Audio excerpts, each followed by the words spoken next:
ಪೂಜ್ಯಾಯ ರಾಘವೇಂದ್ರಾಯ ಸತ್ಯಧರ್ಮರತಾಯ ಚ ಭಜತಾಂ ಕಲ್ಪವೃಕ್ಷಾಯ ನಮತಾಂ ಕಾಮಧೇನುವೆ.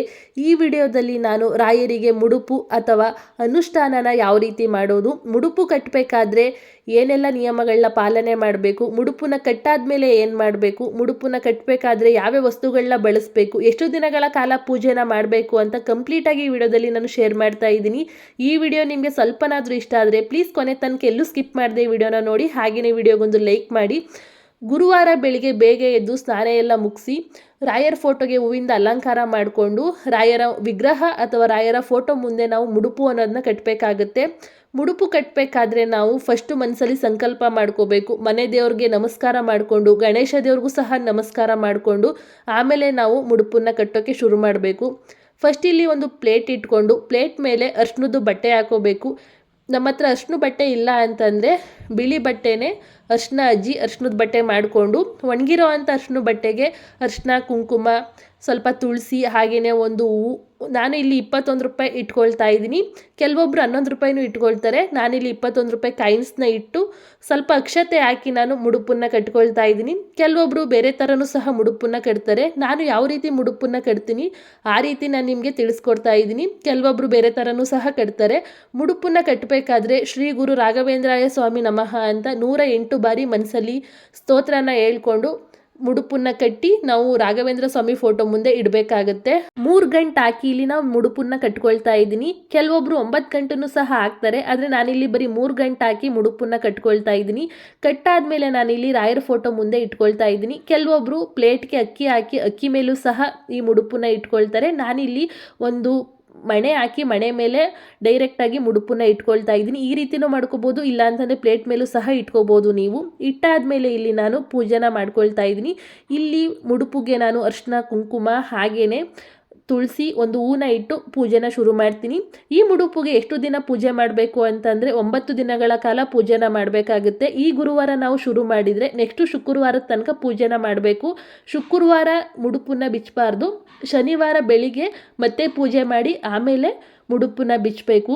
ಕೆಲವೊಬ್ರು ಕೇಳ್ಬೋದು 9 ದಿನಗಳ ಕಾಲನೂ ಸಹ ತಲೆಗೆ ಸ್ನಾನ ಮಾಡ್ಬೋದಾ ಅಂತ. 9 ದಿನನೂ ತಲೆಗೆ ಸ್ನಾನ ಮಾಡೋ ಅಂಥ ಅವಶ್ಯಕತೆ ಇಲ್ಲ. ಮೈಗೆ ಸ್ನಾನ ಮಾಡಿಕೊಂಡು ಬೆಳಿಗ್ಗೆ ಸಂಜೆ ಪೂಜೆನ ಮಾಡ್ಕೋಬೋದು. ಹಾಗೆಯೇ ಇನ್ನೊಂದು 9 ದಿನ ಸಹ ನಾನ್ ವೆಜ್ನ ತಿನ್ನಬಾರ್ದು. ಮುಡುಪು ಕಟ್ಟಿರೋರಂತೂ ತಿನ್ನಲೇಬಾರ್ದು. ಹಾಗೆಯೇ ಮನೆಯಲ್ಲಿ ನಾನ್ ವೆಜ್ನ ಮಾಡಬಾರ್ದು. ಬೇರೆ ಯಾರಾದರೂ ತಿನ್ಕೊಂಡು ಮನೆಗೆ ಬಂದರೆ ಪರವಾಗಿಲ್ಲ, ಆದರೆ ಮುಡುಪು ಕಟ್ಟಿರೋರು ಮಾತ್ರ ಯಾವುದೇ ಕಾರಣಕ್ಕೂ ನಾನ್ ವೆಜ್ ತಿನ್ನಬಾರ್ದು. 9 ದಿನ ಪೂಜೆ ಮಾಡಾದ್ಮೇಲೆ ಮುಡುಪಿನ ಬಿಚ್ಚಿ ಅದರೊಳಗಡೆ ಇರುವಂಥ 21 ರೂಪಾಯಿ ಕಾಯಿನ್ಸ್ನ ರಾಯರ ಮಠಕ್ಕಾಗಲಿ ಅಥವಾ ಯಾವುದಾದ್ರೂ ಬೇರೆ ದೇವಸ್ಥಾನದ ಉಂಡಿಗಾಗಲಿ ತುಂಬ ಅವ್ರಿಗೆ ನಾವು ಈ ಕಾಯಿನ್ಸ್ನ ಕೊಡೋದ್ರಿಂದ ತುಂಬ ಒಳ್ಳೆಯದಾಗುತ್ತೆ ಅಂತಲೇ ಹೇಳ್ಬೋದು. ಇವತ್ತಿನ ದಿನ ನಾವು 108 ಬಾರಿ ಶ್ರೀ ಗುರು ರಾಘವೇಂದ್ರಾಯ ಸ್ವಾಮಿ ನಮಃ ಅಂತ ಪೂಜೆ ಮಾಡಬೇಕಾದ್ರೆ ಹೇಳಿ, ಹಾಗೆಯೇ ದಿನಪೂರ್ತಿ ರಾಯರ ಸ್ಮರಣೆನ ಮಾಡಬೇಕಾಗುತ್ತೆ. ಕೆಲವೊಬ್ಬರು ಉಪವಾಸನೂ ಸಹ ಇರ್ತಾರೆ. ಉಪವಾಸ ಇರೋರು ಇರ್ಬೋದು, ಇಲ್ಲ ಅಂತಂದರೆ ಏನಿಲ್ಲ. ನಾನಂತೂ ಉಪವಾಸ ಇರಲಿಲ್ಲ, ಯಾಕಂದರೆ ನಾನು ಏಕಾದಶಿ ಉಪವಾಸ ಮಾಡ್ತಿರ್ತೀನಲ್ಲ, ಅದರಿಂದ ನಾನು ಇವತ್ತು ಉಪವಾಸ ಏನು ಮಾಡಲಿಲ್ಲ. ಮಾಮೂಲಿ ಪೂಜೆ ಮಾಡಿಕೊಂಡೆ. ಹಾಗೆಯೇ ಬೆಳಗಿನ ಜಾವನೇ ಪೂಜೆನ ಮಾಡಿ ಮುಗಿಸ್ಕೊಂಡೆ ನಾನು. ಕೆಲವೊಬ್ಬರು ಸಂಜೆ ಟೈಮು ಸಹ ಪೂಜೆ ಮಾಡ್ತಾರೆ, ಆ ರೀತಿಯೂ ಸಹ ಮಾಡ್ಕೋಬೋದು. ಈ ರೀತಿ ರಾಯರಿಗೆ ಮುಡುಪನ್ನ ಕಟ್ಬೋದು. ಮುಡುಪನ್ನ ಕಟ್ಟೋದ್ರಿಂದ ಅರ್ಧಬರ್ಧ ಆಗಿರೋ ಕೆಲಸಗಳೆಲ್ಲ ಬೇಗ ಆಗುತ್ತೆ. ಹಾಗೆಯೇ ನಾವು ಮನಸ್ಸಲ್ಲಿ ಅಂದ್ಕೊಂಡಿರೋ ಕೆಲಸನೂ ಸಹ ಆಗುತ್ತೆ. ಮಕ್ಕಳ ವಿದ್ಯಾಭ್ಯಾಸಕ್ಕೋಸ್ಕರ ಮುಡುಪನ್ನ ಕಟ್ಬೋದು. ಸುಮಾರು ವರ್ಷದಿಂದ ಮಕ್ಕಳಿಲ್ಲ ಅನ್ನೋರು ಸಹ ಮುಡುಪನ್ನ ಕಟ್ಟಿ ಪೂಜೆ ಮಾಡೋದ್ರಿಂದ ರಾಯರು ಅವ್ರಿಗೆ ಮಕ್ಕಳು ಭಾಗ್ಯ ಅನ್ನೋದನ್ನ ಕೊಡ್ತಾರೆ. ಇಷ್ಟೆಲ್ಲ ಉಪಯೋಗಗಳು ಮುಡುಪನ್ನ ಕಟ್ಟಿ ರಾಯರನ್ನ ನಂಬಿ ಪೂಜೆ ಮಾಡೋದ್ರಿಂದ ಆಗುತ್ತೆ ಅಂತಲೇ ಹೇಳ್ತೀನಿ. ಕೆಲವೊಬ್ಬರಿಗೆ ರಾಯರ ಮೇಲೆ ನಂಬಿಕೆ ಇರಲ್ಲ, ಅಂಥವರು ಮುಡುಪನ್ನ ಕಟ್ಟಿ ಪೂಜೆ ಮಾಡೋಕ್ಕೆ ಹೋಗಬೇಡಿ. ಯಾಕಂದರೆ ಮುಡುಪು ಕಟ್ಟಿದ ತಕ್ಷಣ ಎಲ್ಲ ಕೆಲಸನೂ ಆಗುತ್ತಾ, ಮುಡುಪು ಕಟ್ಟಿದ್ರೂ ಸಹ ನಮಗೆ ಕೆಲಸ ಆಗಲಿಲ್ವಲ್ಲ ಅಂತ ನಿಮ್ಮ ಮನಸ್ಸಲ್ಲಿ ಏನಾದರೂ ಅನಿಸಿದ್ರೆ ಅಂಥವರು ಮುಡುಪನ್ನ ಕಟ್ಟಿ ಪೂಜೆ ಮಾಡೋಕ್ಕೆ ಹೋಗಬೇಡಿ. ರಾಯರನ್ನು ನಂಬಿರೋರು ಈ ಪೂಜೆನ ಮಾಡ್ಬೋದು. ಮುಡುಪನ್ನ ಕಟ್ಟಿದ ತಕ್ಷಣ ಒಳ್ಳೆಯದಾಗುತ್ತೆ ಅಂತ ಕೆಲವೊಬ್ಬರು ಹೇಳಿದ್ರೆ, ಮುಡುಪನ್ನ ಕಟ್ಟಿದ್ರೂ ಸಹ ನಮಗೆ ಇನ್ನೂ ಒಳ್ಳೆಯದಾಗಿಲ್ಲ ಅನ್ನೋರು ಕೆಲವೊಬ್ಬರು ಇರ್ತಾರೆ. ಕೆಲವೊಬ್ಬರಿಗೆ ಮುಡುಪನ್ನ ಕಟ್ಟಿ ನಾವು ಪೂಜೆ ಮುಗಿಸೋ ಅಷ್ಟರಲ್ಲೇ ಒಳ್ಳೆಯದಾಗಿರುತ್ತೆ. ಇನ್ನು ಕೆಲವೊಬ್ಬರಿಗೆ ಒಳ್ಳೆಯದಾಗೋದು ಲೇಟಾಗಿರುತ್ತೆ. ರಾಯರು ಯಾರ್ಯಾರಿಗೆ ಏನೇನು ಕೊಡಬೇಕು ಅದನ್ನೇ ಕೊಡೋದು. ಆದರೆ ರಾಯರ ಮೇಲೆ ನಂಬಿಕೆ ಇಟ್ಟು ನಾವು ಸೇವೆ ಮಾಡೋದ್ರಿಂದ ರಾಯರ ಅನುಗ್ರಹ ಅನ್ನೋದು ನಮಗೆ ಸಿಕ್ಕೇ ಸಿಗುತ್ತೆ. ರಾಯರು ಎಲ್ಲರಿಗೂ ಸಹ ಒಳ್ಳೆಯದನ್ನ ಮಾಡೇ ಮಾಡ್ತಾರೆ. ರಾಯರನ್ನ ನಂಬಿ ಯಾರೂ ಸಹ ಕೆಟ್ಟವರಿಲ್ಲ.